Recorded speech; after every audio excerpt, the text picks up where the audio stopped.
সাল্লাল্লাহু আলাইহি সাল্লাম ইয়াসুমু ওয়া লা ইফতির ওয়া ইফতিরু ইয়াসুমু ওয়া ইফতির রাওয়াহুল বুখারী। সমস্ত প্রশংসা একমাত্র আল্লাহ সুবহানাহু ওয়া তাআলার জন্য।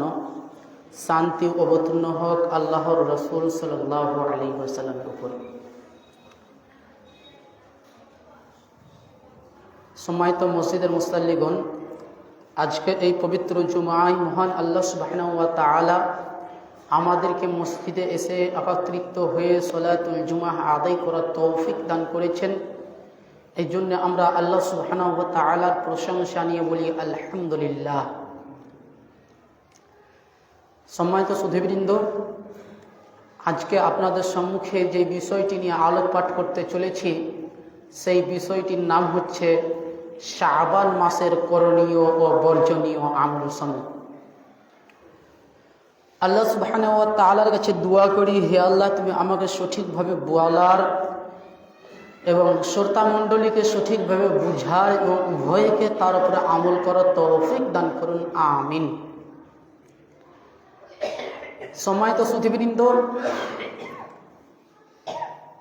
শাবান মাস এটা আরবি মাসের 8ম মাস, 8 নম্বর মাস। আর আজকে শাবানের 8 তারিখ, এটা 8 নম্বর মাস এবং 8 তারিখ। শাবান মাসের ফজিলত রয়েছে। শাবান মাসে আল্লাহর নবী সাল্লাল্লাহু আলাইহি সাল্লাম সব থেকে বেশি রোজা রাখতেন। যা অন্য মাসে যতটা আল্লাহর নবী রোজা না রাখতেন, এই মাসে আল্লাহর নবী সাল্লাল্লাহু আলাইহি সাল্লাম সব থেকে বেশি রোজা রাখতেন।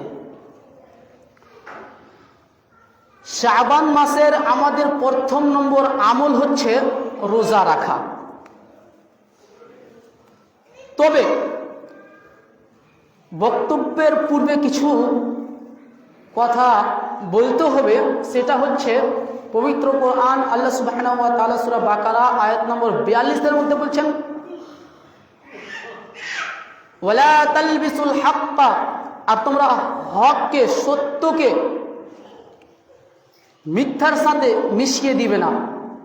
ওয়ালা তালবিসুল হাক্কা বিল বাতিল, আর তোমরা মিথ্যাকে সত্যের সাথে মিলিয়ে দিবে না। ওয়া তাকতুমুল হাক্কা ওয়া আনতুম তা'লামুন, এবং তোমরা জেনে বুঝে সত্যকে গোপন করবে না। অত্র আয়াত থেকে বোঝা যায় যে যেটা সত্য সেটা বলতে হবে এবং সত্যকে গোপন রাখা যাবে না, আর সত্যকে মিথ্যার সাথে মিলিয়ে দেওয়া যাবে না। তবে এই শাবান সম্পর্কে আলোচনা করতে গেলে সর্বপ্রথম উসুল ঠিক করতে হবে আগে।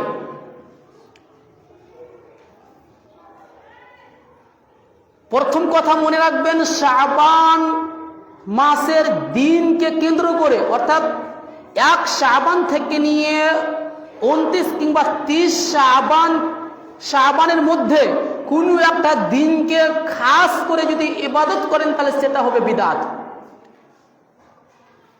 ইমাম শাতিবী রাহমাহুল্লাহ আল-ইতিসাম লিস-শাতিবীর মধ্যে 2য় খণ্ড 12 পৃষ্ঠার মধ্যে বলছেন, জালিকা তাখসিসুল আইয়ামিল ফাজিলাতি বিআনওয়াইল ইবাদাতি আল্লাতী লাম তুশরা লাহা তাখসিসান, অর্থাৎ যেটাকে শরীয়ত খাস করেনি সেটাকে যদি আপনি নিজের পক্ষ থেকে খাস করে দেন, যেমন অমুক রাত্রে এত রাকাত নামাজ পড়া, কিংবা অমুক দিনে এত রাকাত নামাজ পড়া, কিংবা অমুক দিনে এমন সাদকা করা, যদি নিজের পক্ষ থেকে যদি আপনি খাস করে দেন সেটা হবে বিদআত। অর্থাৎ শরীয়ত হচ্ছে সেটাই যার উপর দলিল আছে, আর যার উপর দলিল নেই সেটা শরীয়ত নয়। ইমাম ইবনে কাইয়িম আল জাওজি রাহমাহুল্লাহ ইলামুল মুওয়াক্কিঈন এর মধ্যে স্পষ্টভাবে বলছেন যে শরীয়ত হচ্ছে ওটা, লা দীনা ইল্লা মা শারাহু, দিন তো সেটা নয় যার উপর দলিল নেই, বরং দিন তো সেটা যার উপর দলিল আছে। অর্থাৎ ইসলামের মধ্যে যদি আপনি কোনো একটা আমল করতে যান, আমল করার পূর্বে আপনাকে দলিল লাগবে। যদি দলিল না থাকে সেই আমল বাতিল বলে গণ্য হবে, সেটা মিথ্যা বলে গণ্য হবে। অতএব যে কোনো আমল করার পূর্বে আপনাকে দলিল লাগবেই। কেন? আল্লাহ সুবহানাহু ওয়া তাআলা পবিত্র কোরআনুল কারীমের মধ্যে বলছেন আমিলাতুন নাসিবা, বহু আমলকারী আমল করে করে ক্লান্ত হয়ে গিয়েছে, তাসলা নারান হামিয়া, অতঃপর তার থাকার জায়গা জাহান্নাম। এই আয়াতে কি বুঝতে পারলেন যে আমল করেও আপনাকে জাহান্নামে যেতে হবে? তার কারণ কি? তার কারণ হচ্ছে যে আল্লাহর রাসূল সাল্লাল্লাহু আলাইহি ওয়াসাল্লামের সার্টিফিকেট নেই ওই আমলের মধ্যে, আল্লাহর রাসূল সাল্লাল্লাহু আলাইহি ওয়াসাল্লামের অনুমতি নেই, এই জন্য আপনাকে আমল করেও জাহান্নামে যেতে হবে। তাহলে আমরা মুসলমান, আমরা যে কোনো আমল করব, আমলের পিছনে আমাদেরকে দলিল থাকতে হবে, তাহলে সেই আমল আল্লাহ সুবহানাহু ওয়া তাআলার নিকটে গ্রহণীয় হবে, নচেত সেই আমল বাতিল বলে গণ্য হবে। এবার চলেন আমরা শাবান মাসের 1 নম্বর করণীয় আমল নিয়ে আলোচনা করব, সেটা হচ্ছে শাবান মাসে বেশি বেশি রোজা রাখা। আল্লাহর নবী সাল্লাল্লাহু আলাইহি সাল্লাম শাবান মাসে বেশি রোজা রাখতেন, আর এই শাবান মাসে বেশি রোজা রাখতে পছন্দও করতেন। আবু দাউদের মধ্যে একখানা হাদিস পাওয়া যায়, হাদিস নম্বর 2431 নম্বর হাদিস। আয়েশা রাদিয়াল্লাহু তাআলা আনহা বলেন, কানা রাসূলুল্লাহ সাল্লাল্লাহু আলাইহি ওয়াসাল্লাম, রাসূলুল্লাহ সাল্লাল্লাহু আলাইহি ওয়াসাল্লাম আহাব্বাশ শুহুরি ইলা রাসূলিল্লাহ সাল্লাল্লাহু আলাইহি ওয়াসাল্লাম আইয়াসুমাহু শাবান আইয়াসুমাহু ইল্লা রমাদান। অর্থাৎ আল্লাহর নবী সাল্লাল্লাহু আলাইহি ওয়াসাল্লাম শাবান মাসে সব থেকে বেশি রোজা রাখতে পছন্দ করতেন। আহাব্বাশ শুহুরি ইলা রাসূলিল্লাহ সাল্লাল্লাহু আলাইহি ওয়াসাল্লাম, আল্লাহর নবী সাল্লাল্লাহু আলাইহি ওয়াসাল্লাম সব থেকে বেশি পছন্দ করতেন এই শাবান মাসে রোজা রাখাকে। সুম্মা ইয়াসিলুহু বিরমাযান, এমনকি আল্লাহর নবী সাল্লাল্লাহু আলাইহি ওয়াসাল্লাম যখন শাবান মাসে রোজা রাখতেন, রোজা রাখতে রাখতে আল্লাহর নবী সাল্লাল্লাহু আলাইহি ওয়াসাল্লাম রমাজান মাসের সাথে মিলিয়ে দিতেন। অর্থাৎ আল্লাহর নবী সাল্লাল্লাহু আলাইহি ওয়াসাল্লাম এই মাসে এত রোজা রাখতেন, রোজা রাখতে রাখতে আল্লাহর নবী সাল্লাল্লাহু আলাইহি ওয়াসাল্লাম এই মাসটাকে রমাজানের সাথে মিলিয়ে দিতেন। মানে বুঝাই যেত না আল্লাহ নবী সাল্লাল্লাহু আলাইহি ওয়াসাল্লাম রমাজানের রোজা রাখছেন না শাবানের রোজা রাখছেন। এই হাদিস থেকে স্পষ্টভাবে বোঝা যায় যে শাবান মাসে রোজা রয়েছে, আর এই মাসেই আল্লাহ নবী সাল্লাল্লাহু আলাইহি ওয়াসাল্লাম সব থেকে বেশি রোজা রাখতে পছন্দ করেছেন। শাবান মাসে আল্লাহ নবী সাল্লাল্লাহু আলাইহি ওয়াসাল্লাম কেমন রোজা রাখতেন, কেন রোজা রাখতেন? একটা হাদিস পাওয়া যায় সুনানুত তিরমিজি, হাদিস নাম্বার 736 নম্বর হাদিস।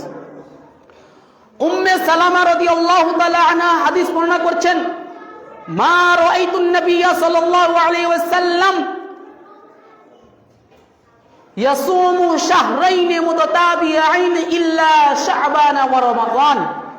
অর্থাৎ আমি আল্লাহর নবী সাল্লাল্লাহু আলাইহি ওয়াসাল্লামকে কখনোই পরস্পর 2 মাস রোজা রাখতে দেখি নাই, ইল্লা শাবান ওয়া রমাদান, তবে শাবান এবং রমাজান মাস ব্যতীত। অর্থাৎ আল্লাহর নবী সাল্লাল্লাহু আলাইহি ওয়াসাল্লাম শাবান এবং রমাজান মাসে প্রচুর রোজা রাখতেন। এই মাসে আল্লাহর নবী সাল্লাল্লাহু আলাইহি ওয়াসাল্লাম প্রচুর রোজা রাখতেন, যেটা হাদিস থেকে স্পষ্ট প্রমাণ পাওয়া যায়। এই মাসে কেমন রোজা রাখতেন?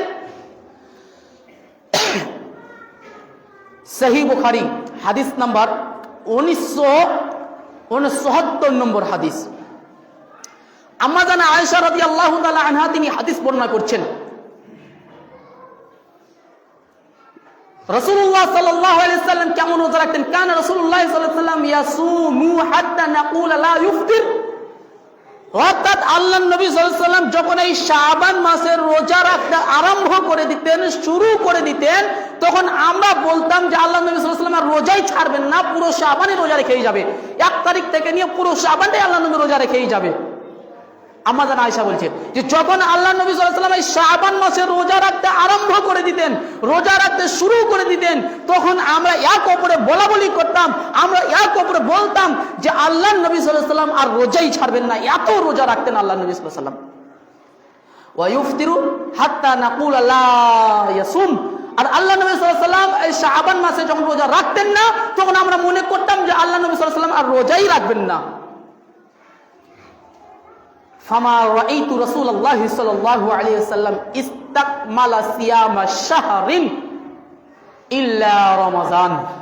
আম্মা জান আয়েশা রাদিয়াল্লাহু তাআলা আনহা বলছেন, যে আমি রাসূলুল্লাহ সাল্লাল্লাহু আলাইহি ওয়াসাল্লামকে কখনোই পুরো মাস রোজা রাখতে দেখি নাই রমজান মাস ব্যতীত।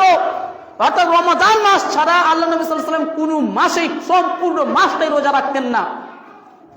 আমা রাআইতুহু আকসারা সিয়ামাম মিনহু ফি শাবান। আর আল্লাহ নবী সাল্লাল্লাহু আলাইহি ওয়াসাল্লাম শাবান মাসে যত রোজা রাখতেন আমি অন্য মাসে তত রোজা রাখতে দেখি নাই। মানে আল্লাহ নবী সাল্লাল্লাহু আলাইহি ওয়াসাল্লাম এই শাবান মাসে মানে সব থেকে বেশি রোজা রাখতেন, কিন্তু পুরো শাবানই রোজা রাখতেন না। সব থেকে বেশি এই শাবান মাসে রোজা রাখতেন। রমজান মাস ব্যতীত সব থেকে বেশি এই শাবান মাসে রোজা রাখতেন আল্লাহ নবী সাল্লাল্লাহু আলাইহি ওয়াসাল্লাম, যা হাদিস থেকে স্পষ্ট প্রমাণ পাওয়া যায়। আল্লাহ নবী সাল্লাল্লাহু আলাইহি ওয়াসাল্লাম পুরো রমজান রোজা রাখতেন, পুরো শাবান রোজা রাখতেন না। তাহলে কেমন রোজা রাখতেন? কতদিন পর্যন্ত রোজা রাখতেন? সুনানে আবি দাউদ হাদিস নাম্বার 2435 নম্বর হাদিস। আবু হুরায়রা রাদিয়াল্লাহু তাআলা আনহু বলেন, নবী করিম সাল্লাল্লাহু আলাইহি ওয়াসাল্লাম বলেছেন, নবী করিম সাল্লাল্লাহু আলাইহি ওয়াসাল্লাম কানা ইয়াসুমুহু ইল্লা কলিলান বাল কানা ইয়াসুমুহু কুল্লাহু। আল্লাহ নবী সাল্লাল্লাহু আলাইহি ওয়াসাল্লাম এই শাবান মাসের পুরোটাই রোজা রাখতেন, তবে কয়েকদিন বাদে, মানে কয়েকদিন ছাড়া পুরোটাই আল্লাহ নবী সাল্লাল্লাহু আলাইহি ওয়াসাল্লাম এই শাবান মাসে রোজা রাখতেন। অর্থাৎ 1 তারিখ থেকে নিয়ে কমপক্ষে আল্লাহ নবী সাল্লাল্লাহু আলাইহি ওয়াসাল্লাম 27-28 তারিখ পর্যন্ত রোজা রাখতেন, মানে কয়েকটা দিন ছাড়াই। আরেকটা হাদিস দেখেন কেমন রোজা রাখতেন, তাহলে বুঝতে পারবেন। সহিহ বুখারী হাদিস নাম্বার 1914 নম্বর হাদিস। আবু হুরায়রা রাদিয়াল্লাহু তাআলা আনহু থেকে বর্ণিত, তিনি বলেন, নবী করিম সাল্লাল্লাহু আলাইহি সাল্লাম বলেছেন, লা ইয়াতাকাদ্দামান্না আহাদুকুম রমাযান বিসাওমি ইয়াউমিন আও ইয়াউমাইন। তোমাদের মধ্যে কেউ যেন রমজানের 1 কিংবা 2 দিন আগে রোজা না রাখে। তোমাদের মধ্যে কেউ যেন রমজানের 1 কিংবা 2 দিন আগে রোজা না রাখে। ইল্লা আন ইয়াকুনা রাজুলুন, তবে সেই ব্যক্তি ছাড়া, সেই ব্যক্তি ব্যতীত যেই ব্যক্তি পূর্ব থেকেই রোজা রেখে আসছে, আগে থেকেই রোজা রেখে আসছে, ওই ব্যক্তি ব্যতীত। ফালইয়াসুম যালিকাল ইয়াউম, ওই ব্যক্তি এই 2টা দিনও রোজা রাখতে পারে। আরেকটা হাদিস দেখে তারপর ব্যাখ্যার দিকে যাব ইনশাআল্লাহ। সুনানুত তিরমিজি হাদিস নাম্বার 738 নম্বর হাদিস। কেমন রোজা রাখতেন এই হাদিসে পাবেন। আবু হুরায়রা রাদিয়াল্লাহু তাআলা আনহু বলেন, রাসূলুল্লাহ সাল্লাল্লাহু আলাইহি সাল্লাম বলেছেন, ইদা বাকিয়া নিসফুম মিন শাবান ফালা তাসুমু। অর্থাৎ শাবান মাসের যখন অর্ধেক বাকি থাকবে তখন তোমরা আর রোজা রাখবে না। এই হচ্ছে শাবান মাসকে কেন্দ্র করে রোজার কিছু হাদিস। তো আমরা হাদিসে 2 ধরনের বক্তব্য পেলাম। এক ধরনের হাদিস কি পেলাম, যে আল্লাহ নবী সাল্লাল্লাহু আলাইহি ওয়াসাল্লাম রমজানের 1 কিংবা 2 দিন আগে রোজা রাখতে নিষেধ করেছেন। অর্থাৎ 1 তারিখ থেকে নিয়ে 27 তারিখ পর্যন্ত রোজা রাখা যাবে, যা পূর্বের হাদিস থেকে প্রমাণিত হয়েছে। কিন্তু তিরমিজির 738 নম্বর হাদিসে কি বললেন, ইজা বাকিয়া নিসফুম মিন শাবান, যখন শাবান মাসের অর্ধেক বাকি থাকে তোমরা আর রোজা রাখবে না। মানে শাবান মাসের যখন 15তম তারিখ হয়ে যাবে তারপর থেকে আর তোমরা রোজা রাখবে না। তো 2 ধরনের হাদিসের ব্যাখ্যা কি?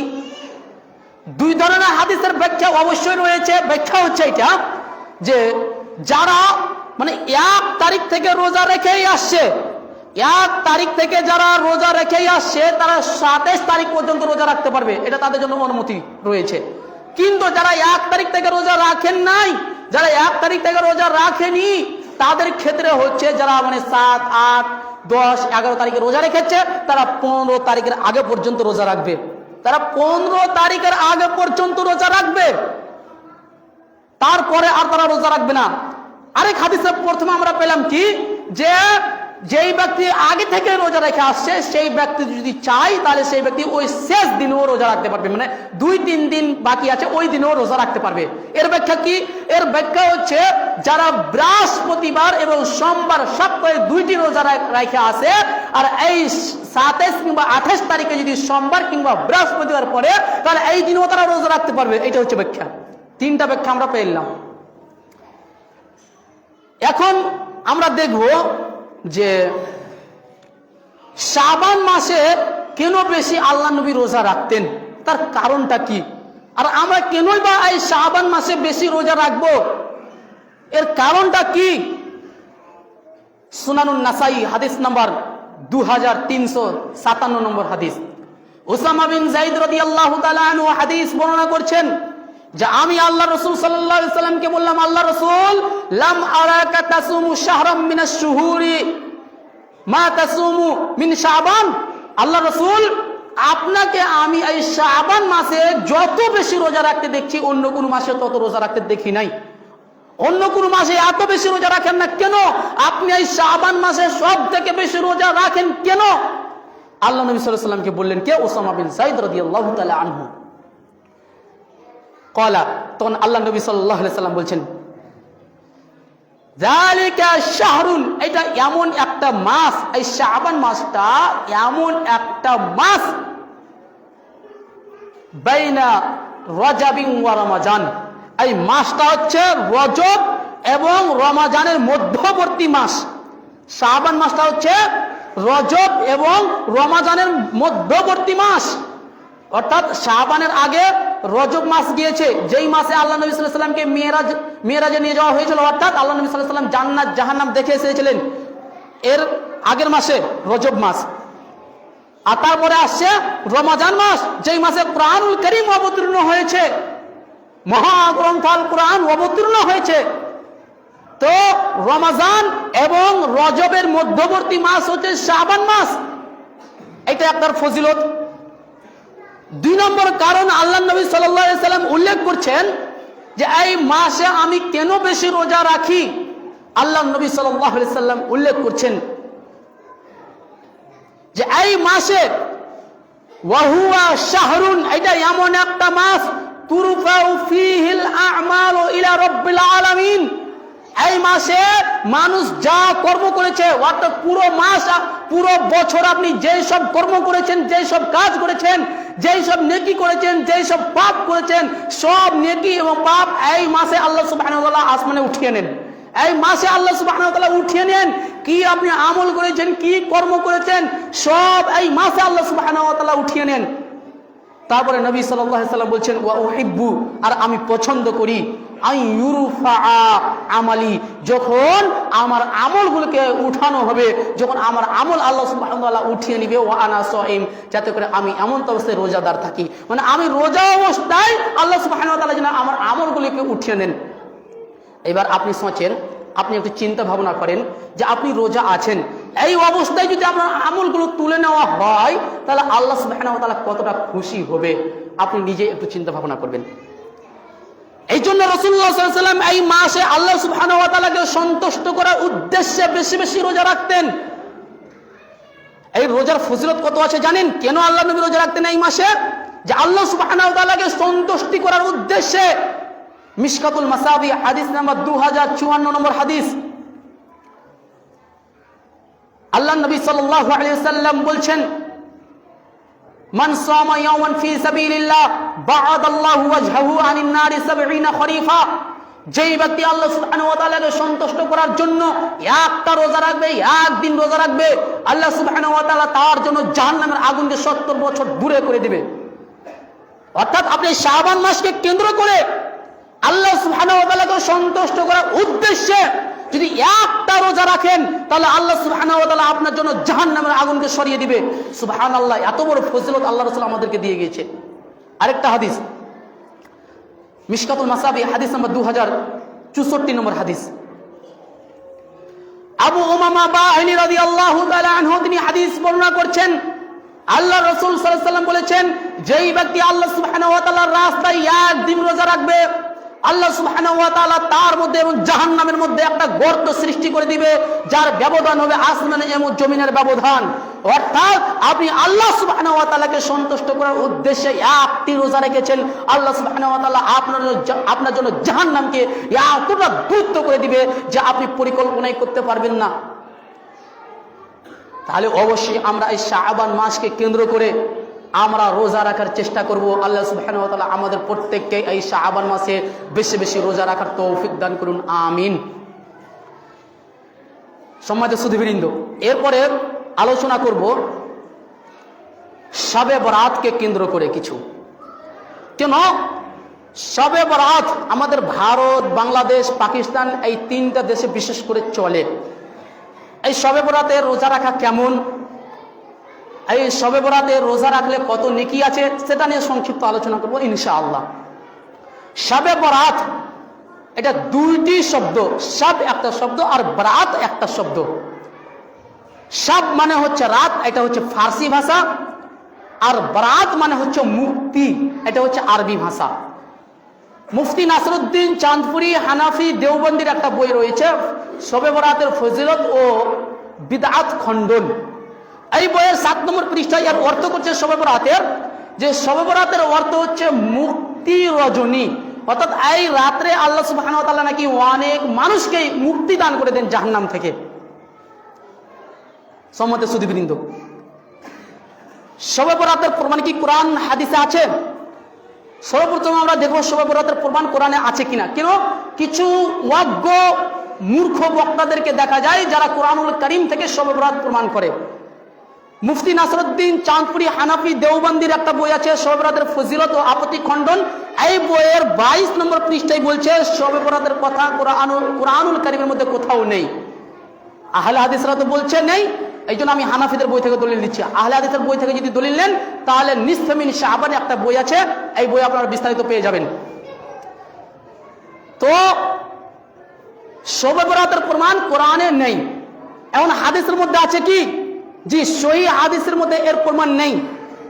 মুফতি নাসরুদ্দিন চাঁদপুরি একই বইয়ের 28তম নম্বর পৃষ্ঠার মধ্যে স্পষ্টভাবে বলছেন শবে বরাতের রোজা রাখা সম্পর্কে হাদিসের ভান্ডারে কেবল 2টি হাদিস বর্ণিত আছে। হাদিস দুটি হযরত আলী রাদিয়াল্লাহু তাআলা আনহু সূত্রে বর্ণিত, রেজাল শাস্ত্রের কুষ্টি পাথরে যাচাই করে প্রমাণিত হয়েছে যে হাদিসগুলো হচ্ছে মওজু তথা অর্থাৎ জাল হাদিস। তার মানে আমরা কি বুঝতে পারলাম? শবে বরাতকে কেন্দ্র করে মানে রোজা রাখতে হবে, একটাও সহিহ হাদিস নেই, যতগুলো আছে সব জাল বা সহিহ হাদিস।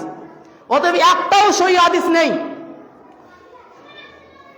পাকিস্তানের বিখ্যাত হানাফিদের একজন আল্লামা মুফতি তাকি উসমানী, তার একটা বই রয়েছে দারসে তিরমিজি, 2য় খণ্ড পৃষ্ঠা নম্বর 579 থেকে 80 পৃষ্ঠার মধ্যে বলছে शब बरात की फजीलत में बहुत सी रिवायत मरवी है, जिनमें से बिस्तर अल्लामा सुयूती रहमहुल्लाह ने अद-दुर्र मंसूर में जमा कर दी है।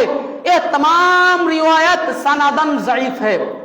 অর্থাৎ শব বরাত সম্পর্কে হাদিসের মধ্যে অনেক হাদিস বর্ণিত হয়েছে, যেগুলোকে আল্লামা সুয়ুতি রাহমাহুল্লাহ দুররে মানসুরের মধ্যে উল্লেখ করেছেন, আর সবগুলো সনদগতভাবে দুর্বল, সনদগতভাবে জয়ীফ। তার মানে আমরা কি বুঝতে পারলাম? শবে বরাতকে কেন্দ্র করে রোজা রাখতে হবে এই মর্মে একটাও হাদিস নেই, যতগুলো হাদিস আছে সবগুলো জাল বা জয়ীফ। অতএব একটাও সহিহ হাদিস নেই।